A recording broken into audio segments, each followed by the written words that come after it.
Dios te bendiga, Dios te guarde, te saluda tu hermano y amigo Juan Torres por la misericordia del Señor, evangelista y maestro. En esta ocasión vamos a estar estudiando una clase bien, pero bien interesante, ubicada en el libro de Isaías, capítulo 61. Vamos a ver parte también del capítulo 65. Así que vamos a orar para así presentar este tiempo. Padre Celestial, te damos gracias por tu amor y tu misericordia. Te presentamos este tiempo para que tú te glorifiques. Abrimos nuestros corazones para ser ministrados por ti. En el nombre poderoso de Jesús, alguien diga amén. Bien, el tema de la clase para esta ocasión es la promesa de un mundo nuevo. Repita conmigo ahí donde usted está. La promesa de un mundo nuevo. Hablamos de cielo nuevo, tierra nueva. Eso lo plasma la Escritura. La verdad central dice que Jesucristo regresará para juzgar a las naciones y dar la bienvenida a los redimidos. Versículo clave. Dice la Escritura en el libro de la segunda carta de Pedro, capítulo 3, versículo 13. Dice la Escritura: pero nosotros esperamos, según sus promesas, cielos nuevos y tierra nueva, en los cuales mora la justicia. Yo quiero que usted se vaya conmigo al libro de Isaías, capítulo 61. Y vamos allí a estar leyendo. Cuando hablamos de promesa, estamos hablando de alguien que se compromete con otro. Y Dios no es hombre para mentir, ni hijo de hombre para arrepentirse. Si Él dijo que iba a haber cielo nuevo y tierra nueva, espérelo, porque eso viene. Amén. Esto es importante que nosotros lo tengamos en cuenta. ¿Está conmigo allí? Excelente. Entonces, antes de entrar en materia, recordemos que cuando hablamos de cielo nuevo y tierra nueva, no es porque lo que Dios hizo en principio está mal. No, la Biblia dice que todo lo que Dios hizo fue bueno en gran manera. Por lo tanto, no es que Dios lo hizo mal, sino que fruto del pecado del hombre allí en el huerto del Edén, prácticamente lo echó todo a perder. La tierra cayó en maldición. Por eso la misma naturaleza gime con dolores de parto, dice la Escritura, ese regreso maravilloso de nuestro Señor Jesucristo. Entonces, como resultado de eso, era necesario que viniera un sustituto a resolver lo que Adán allí había dejado ir de sus manos, a resolver el problema que el hombre creó allí en el huerto del Edén. Y para eso vino un sustituto que en las clases anteriores lo vimos como ¿quién? Lo vimos como el siervo sufriente, hablando de Jesucristo. Eso lo vimos en las clases anteriores. Qué bueno que me está siguiendo. Entonces, fruto, como consecuencia de lo que hizo Adán, viene entonces Dios a redimir a la humanidad mediante ese siervo sufriente. Y hoy en día vamos a ver lo que ese siervo sufriente, o el resultado de todo lo que ese siervo sufriente sembró con su muerte, con su sacrificio. Y es que a nosotros nos espera cielo nuevo y tierra nueva. Entonces, dicho esto, vamos a ubicarnos allí. El libro dice ya capítulo 61. Dice la Escritura en el nombre del Padre, Hijo y Espíritu Santo. Amén. Dice: el Espíritu de Jehová el Señor está sobre mí.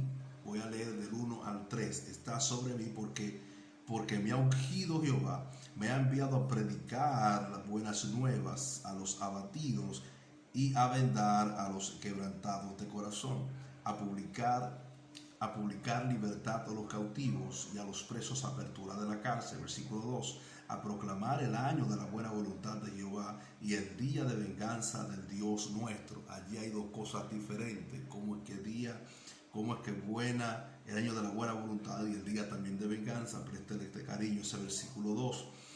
Sigue diciendo: a consolar a todos los enlutados. Versículo 3: a ordenar que a los afligidos de Sión se les dé gloria en lugar de ceniza, óleo de gozo en lugar de luto, manto de alegría en lugar de espíritu angustiado, y serán llamados árboles de justicia, plantíos de Jehová para gloria suya.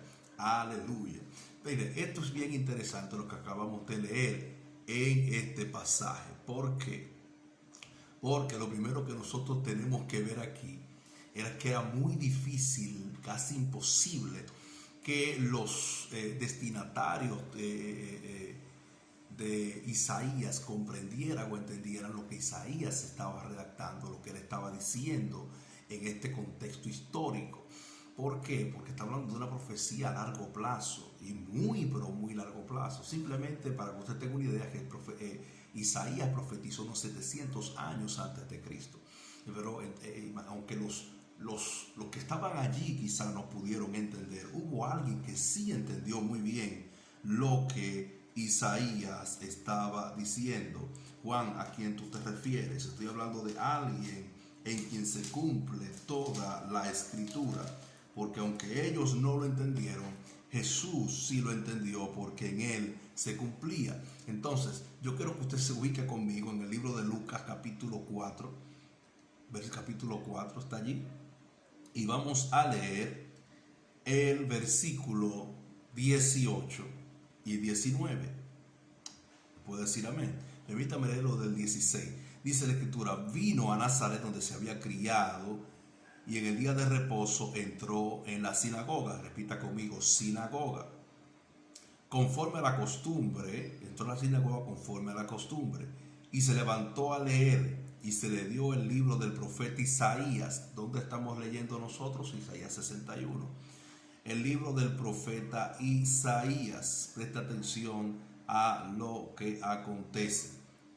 Y habiendo abierto el libro, halló el lugar donde estaba escrito: el Espíritu del Señor está sobre mí, por cuanto me ha ungido para dar buenas nuevas a los pobres. Me ha enviado a sanar a los quebrantados de corazón, y a pregonar la libertad a los cautivos, y vista a los ciegos, a poner en libertad a los oprimidos, a predicar el año agradable del Señor. Y enrolló así el libro y lo entregó. El asunto es que si uno sigue leyendo la historia, se va a dar cuenta de que la vida de Jesús peligró en ese momento. Juan, ¿qué tú estás diciendo? Sí, peligró en ese momento, porque aquella sinagoga quedó en shock cuando él le dijo: hoy se ha cumplido delante de ustedes esta escritura. Ellos quedaron en shock y por eso intentaron matarle, pero no había llegado su tiempo. ¿Por qué? Porque Dios tiene un plan y nadie puede alterarlo. Él es Dios simplemente. Tómalo o déjalo. Él es Dios. Entonces, aunque ellos se molestaron, Jesús sí entendió lo que estaba leyendo, porque se trataba de Él. Se trataba de Él. En Él se cumple toda la escritura.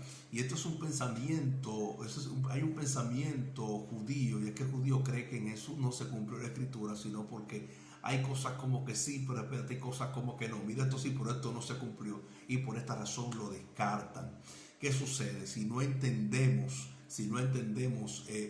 cuál es el contexto en que se está hablando aquí en Isaías, no está hablando de un contexto aunque es inmediato, porque Isaías está hablando allí, pero es una profecía con referencia a largo plazo, que no solamente abarca lo que es el ministerio de Jesús, sino que va más allá. Por ejemplo, usted va a encontrar frases allí como el año de la buena voluntad de Jehová. ¿Cuál es ese año de la buena voluntad de Jehová? ¿Cuándo se manifestó el Mesías? Pero aquí hay una palabra también que llama la atención. Dice: el día de venganza del Dios nuestro. Yo le hago una pregunta a usted se preguntará: ¿Jesús vino a vengarse? No, Jesús vino como un cordero a entregar su vida por nosotros. ¿Cuándo vendrá ese día de venganza? No estamos hablando de ahora, de cuando Cristo vino, sino que se va a hacer en la segunda venida, cuando venga en gloria. Entonces, lo que estamos viendo aquí, que es una profecía a largo plazo y que tiene varias referencias. Entonces, aquí se cae este argumento que muchas veces se explayan el judío. No, que esta parte no se cumple, por lo tanto no es el Mesías, tiene que cumplirse tal cual. Si lo vemos así, lamentablemente no pueden ver la realidad, porque esto es una profecía a largo plazo. Entonces, lo que estamos viendo aquí es que la manifestación gloriosa de Jesús trajo esta esperanza de cielo nuevo y tierra nueva. Entonces, yo quiero que usted se ubique conmigo en los versículos 6, vaya conmigo. Yo quiero que usted vaya conmigo al versículo 4, vamos a seguir leyendo. Vamos avanzando. Dice la Escritura, reedificarán las ruinas antiguas, dice, y levantarán los asolamientos primeros, y restaurarán las ciudades arruinadas, los escombros de muchas generaciones. Préstele cariño a eso. Versículo 5. Extranjeros apacentarán vuestras ovejas y extraños serán vuestros labradores y vuestros viñadores. Y vosotros seréis llamados sacerdotes de Jehová, ministro de nuestro Dios, seréis llamados. Comeréis las riquezas de las naciones y con su gloria seréis sublime. Yo quiero explicar estos versículos del versículo 4 al versículo 6, porque allí habla de restauración, allí habla de reedificación. Fíjese, Israel como pueblo tuvo muchas intervenciones, y no vamos a ir a los filisteos, no, vamos a ir donde tuvieron más relevancia después de la construcción del templo. Hablamos de Nabucodonosor, pero también hablamos permítame irme al año 70. El año 70, recuerda aquella expresión que Jesús dijo cuando los discípulos estaban diciendo, mira los edificios, y le digo, no, tranquilo, que no quedará piedra sobre piedra, que no sea derribado. Antes de eso, Antíoco Epífanes también profanó el templo, pero hablamos de destrucción. En el año 70 después de Cristo, el templo fue destruido, todo quedó destruido. Entonces, hay ruinas, es un pueblo que ha sido muy sufrido, demasiado sufrido. De hecho, hay un sitio que le dicen el muro de los lamentos. Usted nunca ha visto un judío riéndose allí, porque allí se van a lamentar. ¿En qué? En aquellas ruinas que están allí. Ellos van allí a llorar ese muro de los lamentos. Y esto a mí me llama la atención. ¿Sabe por qué? Porque hay una promesa de que van a reedificar las ruinas. Van a reedificar las ruinas. Dios así lo ha dicho y así será. Y cuando habla de reedificar las ruinas, no solamente se tiene que ver con el ámbito del templo, el ámbito político, religioso, sino también que está incluido allí la restauración permanente de todo su pueblo. La restauración permanente de todo el pueblo de Dios, incluyendo nosotros los cristianos. Esto es importante que nosotros lo tomemos en cuenta. Cuando el versículo 5 a nosotros nos habla de que extranjeros y extraños van a apacentar y van a cuidar y van a hacer viñedos y todo esto, no es un castigo que se le está dando a aquellos obreros, no. Allí hay un reconocimiento. Esto significa un reconocimiento al pueblo de Israel. Un reconocimiento en un grado de respeto sin precedente. Juan, ¿qué estamos diciendo? En otras palabras, lo que estamos diciendo es que hay un reconocimiento del favor de Dios sobre el pueblo de Israel en contraste con todo lo que este pueblo ha vivido. Recuerde que este pueblo ha sido de los más odiados que hay sobre el planeta. ¿Por qué? Porque muchos en la Edad Media, con el catolicismo romano a la cabeza, decían, no, ellos mataron a Jesús y fueron blancos de muchas persecuciones. Por ejemplo, nosotros empleamos la palabra feminicidio. A usted le suena feminicidios y está mal empleada. Eso es violencia intrafamiliar. El hombre mató a la mujer. Sí, pero ¿por qué la mató? ¿Por ser mujer? No, entonces no es feminicidio. No es feminicidio. Búsqueme un hombre que esté buscando para matar a una mujer por el simple hecho de ser mujer. No. Ahora, a los judíos sí lo buscaban por el hecho de ser judío para matarlo. Ahí vamos a hablar de quién. Vamos a Adolf Hitler. 6 millones de judíos mal contados. El gran holocausto, usted conoce la historia. Un pueblo que ha sido una y otra vez perseguido, amedrentado. Hermano, de los pueblos que más ha sufrido ese pueblo que usted está viendo ahí, el pueblo de Israel. Entonces va a haber un reconocimiento de las naciones. No lo ha habido. O sea, nosotros no le hemos dado a Israel el sitial que se merece. Más del 90% de los premios Nobel que se han dado de ciencia, decíamos en una conferencia el día pasado, en ciencia, Las mayores son de ascendencia judía.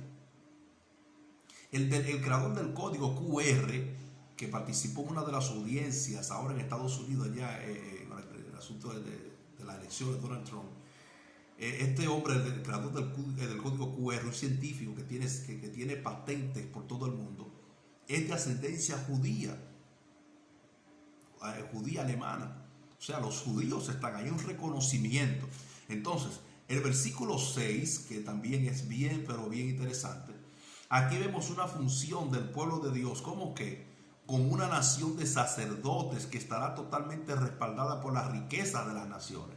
Recuerde que a eso Dios los llamó. Si usted se va, por ejemplo, al libro de Éxodo, capítulo 19, versículo 6, usted va a encontrar que dice lo siguiente: y vosotros me seréis un reino de sacerdotes, mi gente santa. Estas son las palabras que dirás a los hijos de Israel. Pero no se quede ahí. Podemos irnos un poco más allá. Vámonos a la primera carta de Pedro, capítulo 2, versículo 9. ¿Cómo dice? Mas vosotros sois linaje escogido, real sacerdocio, nación santa, pueblo adquirido por Dios, para que anunciéis las virtudes de aquel que os llamó de las tinieblas a la luz admirable. Pero vámonos más allá. Podemos irnos al libro de Apocalipsis, capítulo 1. Vaya conmigo, Apocalipsis capítulo 1, versículo 6. Como dice allí la escritura, dice: y a los ángeles que no guardaron su dignidad, sino que abandonaron su propia morada. No, perdón, ok. Aquí estoy. Apocalipsis capítulo 1, versículo 6.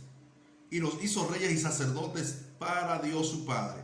A él sea gloria e imperio por los siglos de los siglos. Amén. ¿Todavía no está conforme con eso? Vámonos a Apocalipsis entonces capítulo 20. Caímos bien ahora. Apocalipsis capítulo 20, versículo 6. Sí. Bienaventurado soy, dice, bienaventurado y santo el que tiene parte en la primera resurrección. La segunda muerte no tiene potestad sobre esto, sino que serán sacerdotes de Dios y de Cristo, y reinarán con él 1000 años. Serán sacerdotes de Dios y de Cristo, y serán sacerdotes de Dios y de Cristo. ¿Y qué sigue diciendo la Escritura? ¿Qué sigue diciendo la Escritura? Que reinarán con Cristo, con él 1000 años. Es decir, estamos hablando desde que esa palabra viene gravitando sobre el pueblo de Israel desde Éxodo, y más de 2500 años, aproximadamente unos 2000 años más adelante, nos encontramos aquí de nuevo en Apocalipsis, una palabra que viene gravitando a través de toda la historia, y nos encontramos ahora ¿dónde? En el milenio. Así que bienvenido al milenio, porque esto se pone bueno.